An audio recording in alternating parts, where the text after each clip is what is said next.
Okay, so this is our first video on what do we do from the start.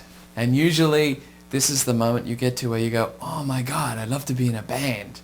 And it happened for me when I discovered that my friends were having way more fun than I was.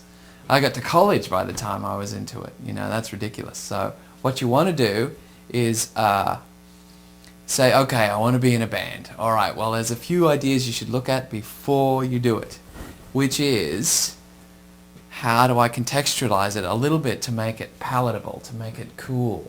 You know what I mean?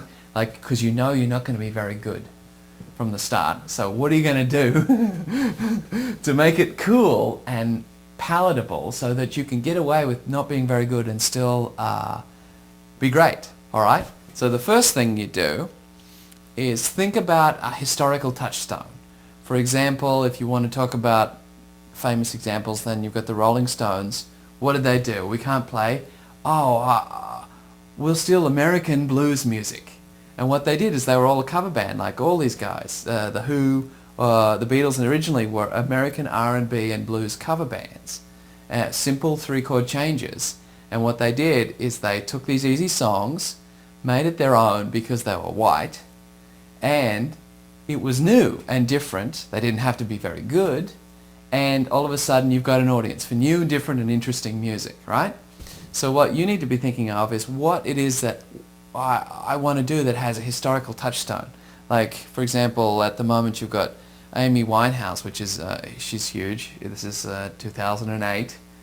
And she used historical context of the Motown sound.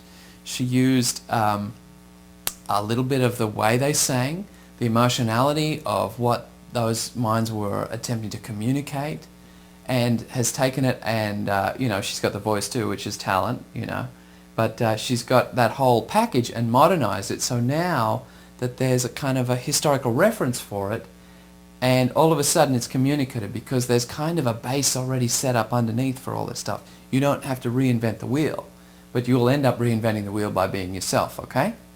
So, first is choosing your material. What you do as a group is you find a few cool songs that are easy to play that have a consistent historical framework, exactly like what the Stones or the Beatles did, or you can go down the line, the hippies did, or then, you know, like punk. All these guys picked a few simple songs and then made it their own. So what you need in your repertoire, this is what you begin to learn first off, is a few of these simple songs with a historical context that you're moving towards, right? Okay, and the next thing is you've got to think about the sound. You've got to be able to make the right sound that will also be these songs, okay? So you need to think about who's going to be in your band, what they're going to play, and what sort of sound you're going after. When you've got these ideas already in your head, then you can start to go in and look for what it is you can pull together. You know what I mean? Okay, so you've got your material, these cover songs that you're starting off with, right? Then the sound, and you also having a look that communicates that idea is going to be helpful as well. Alright, so you've got your material, your sound, your look, and then you've got to get your band members together that can make this sound happen, okay? So you need to get a group of people who can do what it is you're trying to do, you know?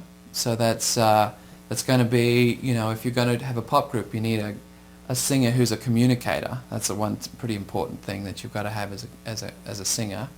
You know, you've got to have instrumentalists that can kind of do the job, but you need a communicative singer. And let me just look at my cheat notes here. And okay, so this is kind of the initial thing that you're thinking of first off.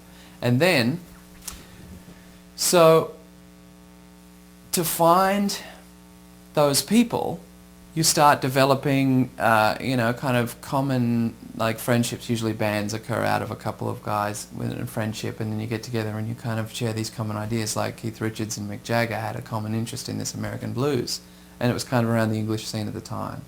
So this is how you're going to develop, because you need a couple of, you know,